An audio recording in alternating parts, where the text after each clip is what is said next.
కేంద్రాల్లో Madhavilatha over action చేశారు. ముస్లిం మహిళల బూర్ఖాలు తీశారు మాధవీలత.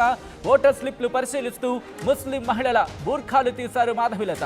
పోలింగ్ కేంద్రంలోని ముస్లిం మహిళలకు అవమానం జరిగినట్టుగా అక్కడ వాళ్ళు భావించడం జరుగుతోంది. ఈ నేపథ్యంలో మాధవీలతకు అభ్యంతరం చెప్పలేదు అధికారులు. అయితే మాధవీలత తీరుపై ఎలక్షన్ కమిషన్ ఇప్పుడు సీరియస్ అయింది. మాధవీలతపై కేసు నమోదు చేయాలని కలెక్టర్ ఆదేశాలు జారీ చేసినట్టుగా తెలుస్తోంది. పాత బస్తీలోని హైదరాబాద్ బీజేపీ ఎంపీ అభ్యర్థి మాధవీలతపై ఈసీ సీరియస్ అయింది. పాత బస్తీలోని పోలింగ్ కేంద్రాల్లో మాధవీలత ఓవర్ యాక్షన్ చేసినట్టుగా కంప్లైంట్ విన్నట్టుగా తెలుస్తోంది.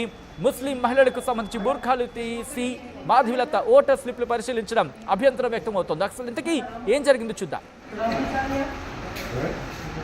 ये तो 38 है आपका उकारिया उकारिया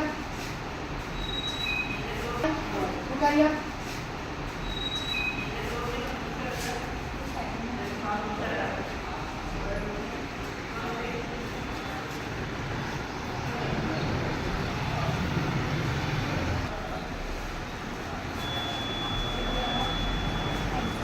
ये दिखाना पड़ता है। ये फोटो लेके निकाले ना हमें ये तो 38 है आपका उकारिया उकारिया उकारिया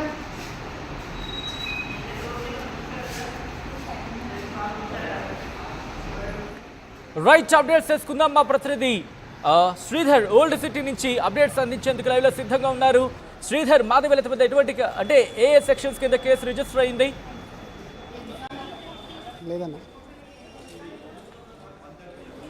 శ్రీధర్, బీజేపీ అభ్యర్థి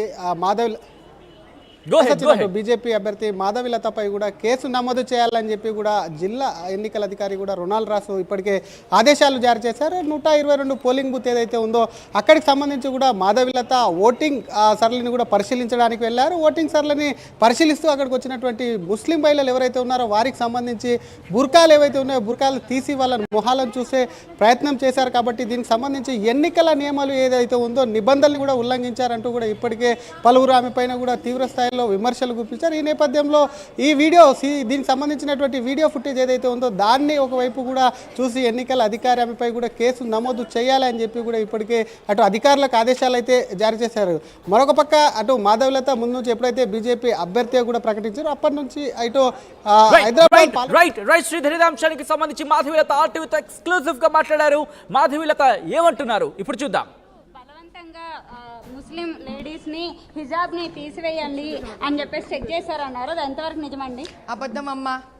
క్యాండిడేట్గా అది కూడా నేను ఫీమేల్ క్యాండిడేట్ని కాబట్టి నాకు ఫోటో ఐడెంటిటీ చెక్ చేసి వారి ఫేస్ని కోరిలేట్ చేసుకునే హక్కు క్యాండిడేట్గా నాకు ఉంది. చాలా వినమ్రతగా అమ్మ మీ ఫేసు ఈ ఫోటో ఐడి చెక్ చేసుకోండి అని నేను వాళ్ళని రిక్వెస్ట్ చేసి ఆ ఫేస్ విత్ ఫోటో ఐడి చూశాను అంతే. కానీ చాలా రూడ్గా మాట్లాడారు వాళ్ళతో అని అన్నారు. అన్నవాడు విన్నాడా? ఒకవేళ మీకు ఏమైనా డౌట్స్ వస్తే యంత్రాంగంకి చెప్పాలి కానీ మీరే డైరెక్ట్ కాన్స్టిట్యూషనల్ గా నా క్యాండిడేట్ గా రైట్ ఉంది. నాకు అది మీరు ఫస్ట్ చెక్ చేసుకోవచ్చు. క్యాండిడేట్ గా నాకు రైట్ ఉంది. I have the right. యంత్రాంగం చెక్ చేసుకుంటుంటే నాకెందుకమ్మా బాధ? ఇప్పుడు ఏవిఎంలు జరిపేసినారు. 1 2 3 4 5 6 7 సీక్వెన్స్ ఉండాలి. దాని రైట్ హ్యాండ్ సైడ్ పెరుగుతూ ఉండాలి నంబరు. 2 బూతులలో ఈవీఎంలు మార్చేశారు. ఎవడమ్మా చెప్పాల్సింది? నీకు రైట్ ఉండదు లోపల వెళ్ళి చూడడానికి. బయట ఉన్న యంత్రాంగానికి రైట్ ఉండదు. క్యాండిడేట్గా నాకు మాత్రమే ఉంటుంది ప్రిసైడింగ్ ఆఫీసర్ని తీసుకెళ్ళి చూడడానికి. మరి 2 బూతులలో మోసం చేస్తున్నారు. అక్కడ ఏం చేయాలి నేను? అంటే ఇది మోసంకి ఏంది అండి? అంటే ఎంఐఎం పార్టీ వల్లనే ఉంటుంది అంటారా? నేను అనని మాటలు నువ్వు మాట్లాడుతున్నావు. పార్టీకి ఏం సంబంధం ఇందులో? ఎవరైతే ఎలక్షన్ ఇక్కడ కండక్ట్ చేస్తున్నారో జిహెచ్ఎంసీ స్టాఫ్ చేస్తున్న పని ఇది. అంటే యంత్రాంగం ఫెయిల్యూర్ అని అనుకోవచ్చు, కాంప్రమైజ్ అయ్యారని చెప్పుకోవచ్చు. మాధవీలత గారు, మీరు బలవంతంగా ముస్లిం లేడీస్ని హిజాబ్ని తీసివేయండి అని చెప్పేసి చెక్ చేశారన్నారు. అది ఎంతవరకు నిజమండి? అబద్ధం అమ్మ. క్యాండిడేట్గా అది కూడా నేను ఫీమేల్ క్యాండిడేట్ని కాబట్టి నాకు ఫోటో ఐడెంటిటీ చెక్ చేసి వారి ఫేస్ని కోరిలేట్ చేసుకునే హక్కు క్యాండిడేట్గా నాకు ఉంది.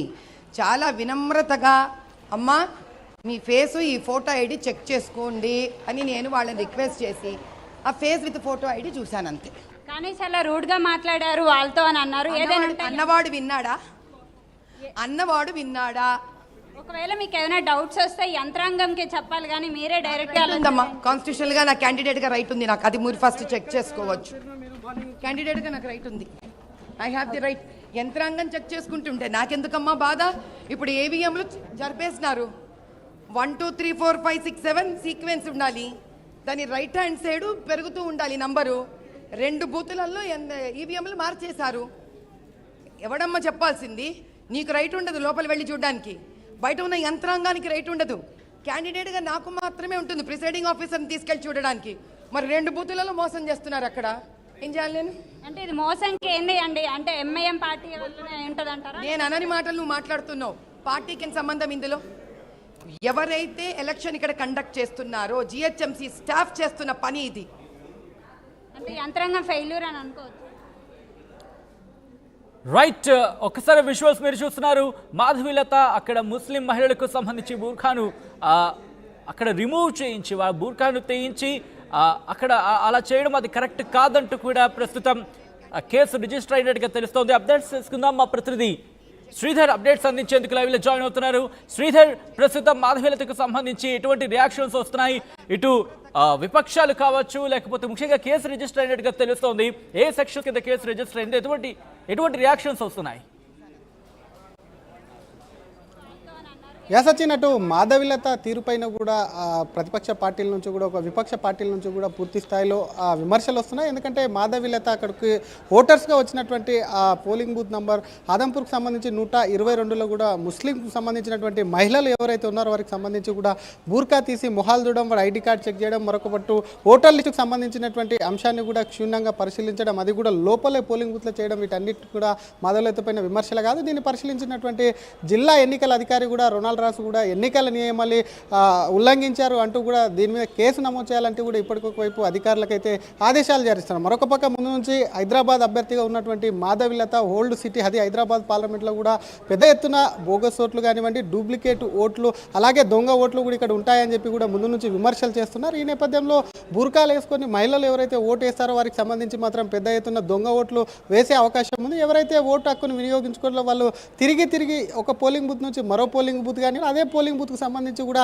దొంగ ఓట్లు వేసే ప్రయత్నం చేశారు. అందువల్లనే ఎంఐఎం కూడా ప్రతిసారి గెలుస్తూ వస్తుంది అంటూ కూడా ఒకవైపు కూడా ఇప్పటికే తీవ్ర స్థాయిలో ఎప్పుడైతే ప్రచారం మొదలుపెట్టారో అప్పటి నుంచి చెప్తుంది. ఈ నేపథ్యంలో తనకు అనుమానం వచ్చి ఒకవైపు కూడా మహిళలకు సంబంధించి కానివ్వండి, కొన్ని పోలింగ్ బూత్లలో అక్కడ ఉన్నటువంటి స్థానికుల కంటే కూడా ఎక్కువ ఓట్లు ఉండడంతో కూడా వారికి సంబంధించి కూడా సన్మానంతో తీశారని మాధవీలత చెప్తున్నప్పటికీ కూడా ఇవన్నీ కూడా ఎన్నికల నియమావళిని కూడా ఉల్లంఘించారంటూ కూడా ఇప్పటికట్టు విపక్ష పార్టీలు అయితే పేర్కొన్నారు. మరొక పక్క దీన్ని అబ్జర్వ్ చేసినటువంటి ఎన్నికల అధికారి సైతం కూడా ఒకవైపు మీద కేసు అయితే నమోదు చేశారు. ఇప్పటికే అటు మరొక పక్క ఎంఐఎం నేతలు కూడా దీనిపైన మండిపడుతున్నారు. ఎందుకంటే గతంలో బూర్కాకు సంబంధించిన ఇష్యూ కూడా కానివ్వండి పెద్దగా అయింది కాబట్టి దానికి సంబంధించి కూడా బూర్కా తీసి చూడడం ఏంటి, ఒక మహిళా అభ్యర్థి అయినప్పటికీ కూడా ఎందుకు ఈ విధంగా కూడా బూర్కాలు తీసి చూడడం ఏంటి అని కూడా ప్రశ్నిస్తున్నటువంటి పరిస్థితి. మొత్తం మీద మాధవీలత వ్యవహారం ఏదైతే ఉందో వాటికి సంబంధించి ముస్లిం ఓటర్స్ ఎవరైతే ఉన్నారో మహిళలకు సంబంధించినటువంటి మాధవీలత వ్యవహరించినటువంటి విధానం కూడా ఒకవైపు కూడా తీవ్ర స్థాయిలో రాజకీయ వర్గాల్లో చర్చించడం కాకుండా ఆమె పట్ల కూడా తీవ్రంగా కూడా ఒకవైపు మండిపడుతున్నటువంటి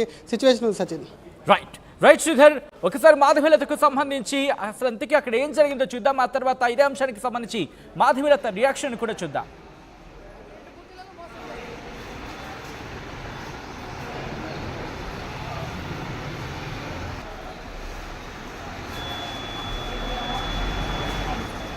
दिखाना पड़ता मैडम, ये फोटो लेके निकालेना हमें बराबर ये तो कटिए బలవంతంగా ముస్లిం లేడీస్ని హిజాబ్ని తీసివేయండి అని చెప్పేసి చెక్ చేశారన్నారు. అది ఎంతవరకు నిజమండి? అబద్ధం అమ్మ.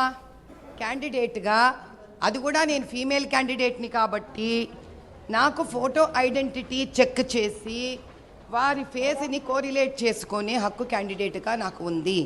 చాలా వినమ్రతగా అమ్మా మీ ఫేసు ఈ ఫోటో ఐడి చెక్ చేసుకోండి అని నేను వాళ్ళని రిక్వెస్ట్ చేసి ఆ ఫేస్ విత్ ఫోటో ఐడి చూశాను అంతే. కానీ చాలా రూడ్గా మాట్లాడారు వాళ్ళతో అని అన్నారు. ఏదైనా అన్నవాడు విన్నాడా?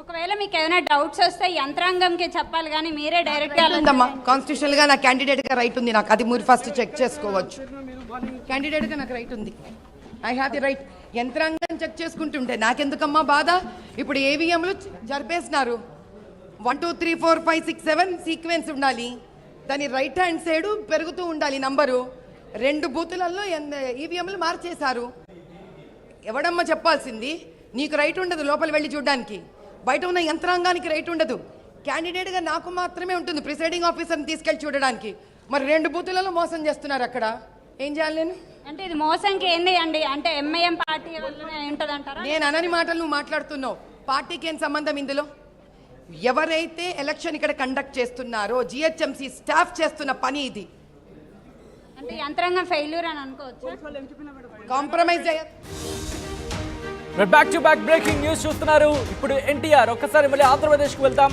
ఎన్టీఆర్ జిల్లా జగ్గయ్యపేటలో ఉద్రిక్త వాతావరణం చోటు చేసుకుంది. వైసీపీ టీడీపీ కార్యకర్తల మధ్య ఘర్షణ జరిగినట్టుగా